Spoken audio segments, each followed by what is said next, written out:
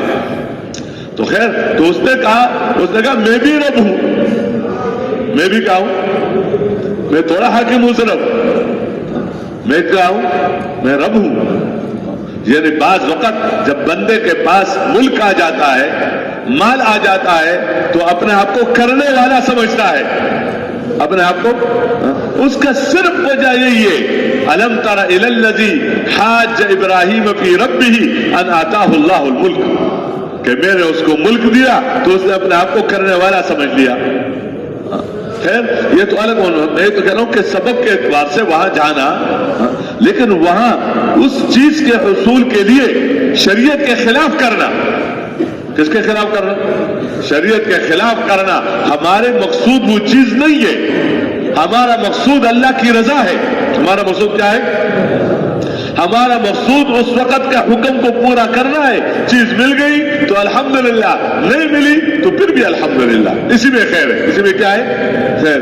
یہ نہیں کہ چیز کے ملنے میں خیر ہے۔ ہمارا کوئی کام نہ، دینی کام اپنے ذات کے اعتبار سے کرنا، یہ ہماری کامیابی نہیں ہے۔ ہماری کیا ہے؟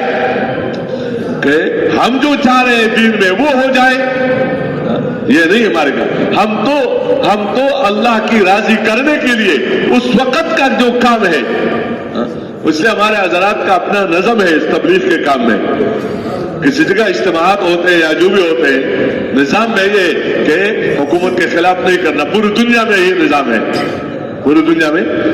یہ اس لیے نہیں کہ خوف ہے، یہ اس لیے کہ ہمارے کام کا طریقہ کار ہے اور اس کے اپنے دلائل ہیں، کہ جب چلو ہر زمانے کے ہر حال کے الگ الگ احکامات ہیں، تو کہاں تو آپ اپنا کام کرو، اپنا کیا ہے؟ کام کرو اس میں، لیکن کام میں اجازتیں نہیں ہے۔ کام میں کیا ہے؟ اجازتیں نہیں ہے۔ لیکن اگر کوئی قانون آ گیا تو ہم اپنا راستہ بدلیں گے، ہم اپنا راستہ بدلیں گے۔ حاجی صاحب کے پاس ایک دفعہ حالات آتے رہتے ہیں کہ یہ حال ہے، پتہ نہیں کیا ہو جائے گا، مرکز بند ہو جائے، بند ہو جائے، کیا بات ہے؟ اب مرکز کا ہونا کوئی ضروری ہے کہ اگر چیز ضروری ہوتی تو اللہ اس وقت پیغمبر کو سب سے پہلے وہ دیتا کہ مرکز تو بند ہو جائے، کیا بات ہے؟ کام اس پر موقوف ہے۔ کہتے پھر مسجدوں میں بھی کام کرنے نہیں دیں گے، کہتے ہم مسجد میں کریں گے، مسجد میں بھی نہیں دیں کرنے دیں، کہتے ہم گھر پر کریں گے، وہاں بھی کرنے، درخت کے نیچے کریں گے، کہتے وہاں بھی، کہتے بولنے بھی نہیں دیں گے، کہتے ہم دل میں کہیں گے یا اللہ ہمارے بس میں تو یہی ہے، بس بندہ خدا نہیں ہے، بندہ ہے، اور بندے کی بندگی میں یہ ذوق ہے کہ اللہ میں نہیں کر سکتا، نہیں، لیکن راستہ نہیں بدل سکتا، راستہ نہیں بدل سکتا۔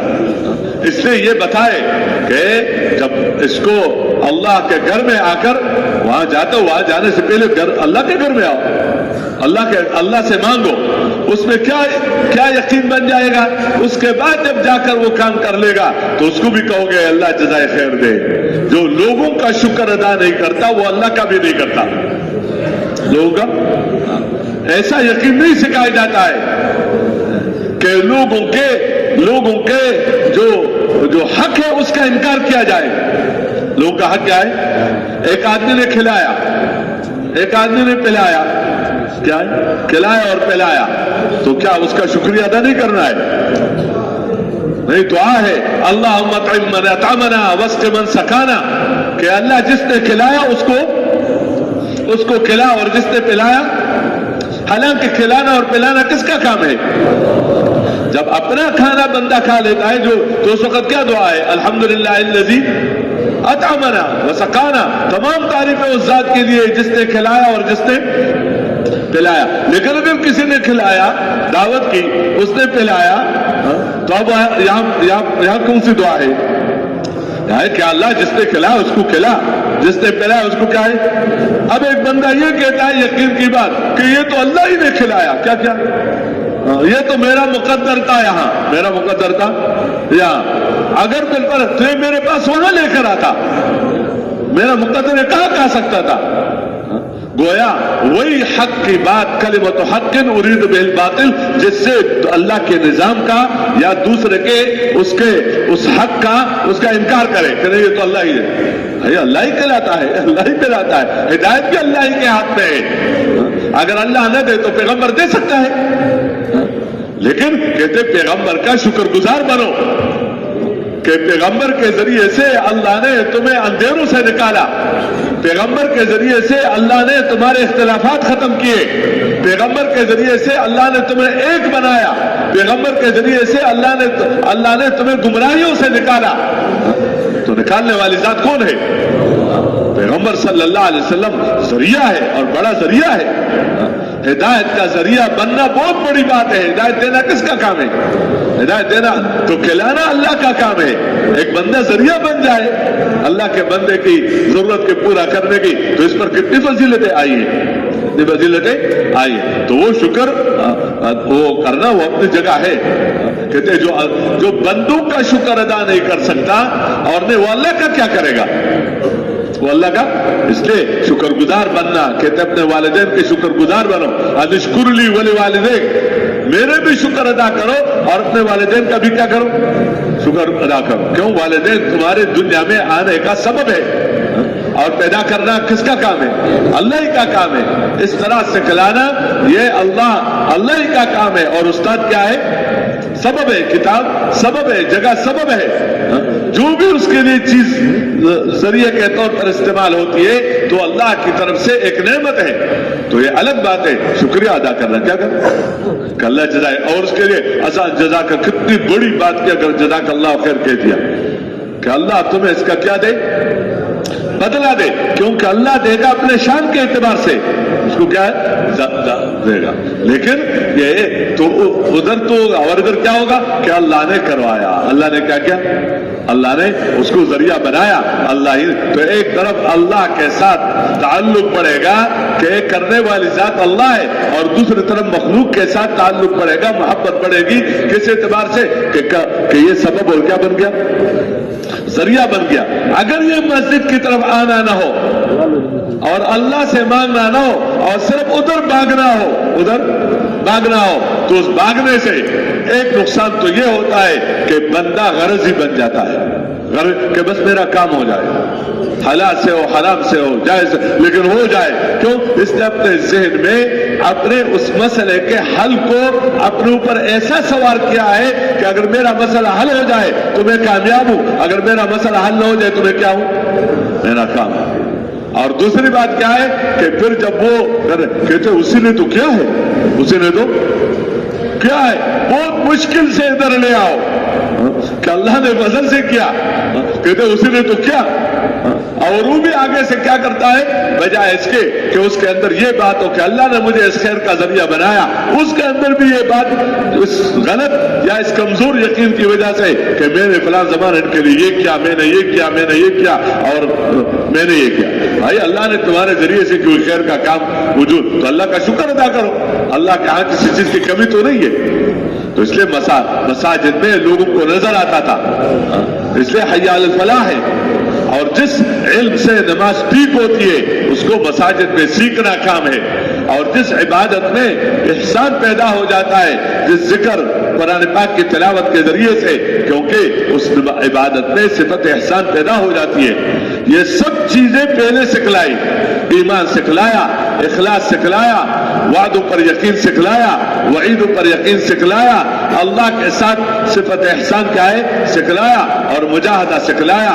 مجاہدہ یہ کہ اللہ کے راضی کرنے کے لیے حکم پورا کرنا تمہارا کام ہے، اللہ کے راضی، اور کوئی غرض نہیں ہے، تاکہ جو حکم آئے، جب یہ باتیں پیدا ہو گئی، یہ باتیں ایسے نہیں کہ مدینے میں آئے تھے کہ اللہ کے رضا کے لیے کام کرنا، پہلے غیر اللہ کے لیے کرنا تھا، یا دھیان کے ساتھ کام کرنا، یہ مدینے میں اترا ہے، پہلے تو بھی اس کے ساتھ کرو، ایسا نہیں۔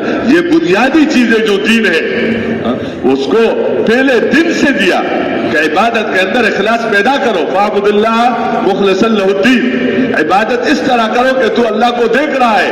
اپنے نبی کی اتباع کرو, قرآن پاک سیکھو, قرآن پاک پر عمل کرو, اور اپنے نبی کے صحبت میں رہو, اور دوسروں کے ساتھ خیرخواہی کا کام کرو. دوسروں کو کھلاؤ گے اللہ تمہیں کھلا دے گا, دوسروں کو پلاؤ گے اللہ تمہیں پلا دے گا, دوسرے کے کام میں لگو گے اللہ تو. یہ اخلاق پہلے سکھلا ہے. جب یہ چیزیں اندر آ جاتی ہے تو اب یہ امت بن گئی. کس بات کے لیے؟ کہ اب احکامات پورا کرنا نہ صرف یہ کہ ان کے لیے آسان ہو جائے گا, بلکہ اس میں مزہ آئے گا. جو حکم آئے گا اس حکم کو پورا کرنا کیا ہو جائے گا؟ آسان ہو جائے گا. خواہ نماز کا ہو, روزے کا ہو, زکوٰۃ کا ہو, حج کا ہو. اور جس چیز سے اللہ نے روکا کہ یہ حرام ہے تو اس کا چھوڑنا کیا ہو جائے گا؟ آسان ہو جائے گا. کیوں؟ دین نام ہے حکم پورا کرنے کا اور گناہ سے بچنے کا. جب یہ باتیں اندر پیدا ہو جاتی ہے تو دن پر چلنا کیا ہو جاتا ہے؟ آسان ہو جاتا ہے. اس لیے ہمارے ساتھی سیدھے سادے الفاظ میں کیا کہتے ہیں کہ دین میں چند باتیں ایسی ہیں اگر اس کو ہم سیکھیں, اور کیا کہتے ہیں, اور اس پر عمل کریں تو کیا ہو جائے گا؟ وہ ہمارا ایک ساتھی ادھر خوشطبی میں کہتا ہے بیان کرنا آسان ہو جائے گا. کیوں؟ جب 6 نمبر یاد ہو جائے گے تو بیان کرنا کیا ہو جائے گا؟ بیان کرنا, بات کرنی آسان ہے. جب 6 نمبر یاد ہی نہیں ہے تو پھر بات کیسے کرو گے؟ پھر بات کیا کرو گے؟ اس لیے 6 نمبر یاد کرو تاکہ بات. اور ہمارے اس جملے میں کیا ہے کہ بیان کرنا آسان ہو جائے گا, دین پر چلنا آسان ہو جائے گا اگر یہ باتیں سیکھیں. اور اگلی بات کیا ہے؟ اس پر عمل کریں تو کیا ہو جائے گا؟ پورے دین پر چلنا آسان ہو جائے گا. تو پورے دن کا سیکھنا ہر ایک کی ذمہ داری ہے.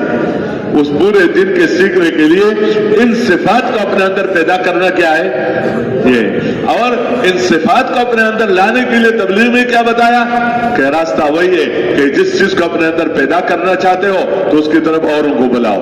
تو اوروں کو ملے یا نہ ملے یہ اللہ کا نظام ہے, تجھے ملے گا.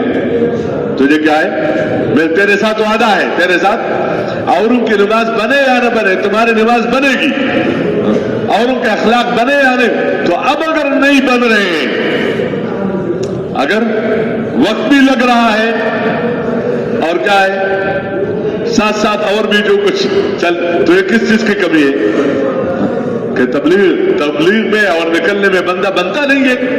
دیکھو ایک دوا ہے, ایک دوا کا مقدار ایک ڈاکٹر بتاتا ہے کہ یہ دوا ہے اس بیماری کے لیے, تمہارے ضعف کو دور کرنے کے لیے, کمزوری کو دور کرنے کے لیے دوا ہے. لیکن وہ بتاتا ہے یہ دوا صبح شام ظہر جو بھی لینا چاہیے. ایک دوسری بات وہ کہتا ہے مقدار بتاتا ہے کہ اتنی مقدار لو, 2 گولیاں 4 گولیاں 2 چمچے 3 چمچے. تو مقدار بھی بتاتا ہے, وقت بھی بتاتا ہے کہ کتنے دفعہ اس میں, اور ایک دورانیہ بھی بتاتا ہے کہ تو آپ کو کم از کم 2 ہفتے یہ دوا لینی ہوگی, 2 ہفتے دوا لینی ہوگی, اتنا وقت میں والے. اس کے بعد اور اس کے ساتھ بتاتے پرہیز بھی کرو گے. کیا کرو گے؟ پرہیز بھی کرو گے. تو جو بیمار دوا لیتا ہے, پورا لیتا ہے, وقت پر لیتا ہے, پرہیز بھی کرتا ہے, پرہیز بھی کرتا ہے, اور اس کی صحت ٹھیک نہیں ہوتی تو پھر ڈاکٹر بدلتا ہے نہیں بدلتا؟ ڈاکٹر کیا ہے یار کیا کرے, اتنا علاج تو کیا, تو اب کسی اور کے پاس جاتا ہے. چلو چلے جائے, شاید صحت ادھر ملے, صحت ادھر ملے, اس میں کوئی حرج نہیں ہے. لیکن جو دوا لیتا ہی نہیں ہے, کبھی لیا کبھی نہیں لیا, کبھی 2 گولیاں لی کبھی 1 لے لیا, تھوڑا سا ٹھیک ہو گیا, تھوڑا سا ٹھیک ہو گیا, بھی ٹھیک ہو, لینے کی ضرورت ہی نہیں ہے. اس نے کہا اتنا لوگے, دورانیہ اتنا ہے, اتنا کیا ہے لوگے. اور کبھی اس کے ساتھ پرہیز بھی نہیں کرتا. اور پھر اسی ڈاکٹر کے پاس بیٹھے ہوئے تھے, ایک آدمی آیا, اس نے کہا مراد صاحب طبیعت بس ٹھیک نہیں ہو رہی ہے. تو انہوں نے کہا کہ تمہارے دوا اور اس کا کیا حال ہے؟ وہ ذرا اس میں ایسے رہا پرہیز. اس نے کہا اچھا مہربانی کر لو آئندہ میرے پاس نہ آنا, مجھے بدنام نہ کرو. مجھے کیا نہ کرو کہ فلان ڈاکٹر کا علاج کر رہا ہے اور وہی کھانسی ابھی تک ہے اور وہی بیماری ابھی تک ہے, کہ جب دوائی نہیں لیتے, پرہیز نہیں کرتے, تو مجھے بدنام نہ کرو.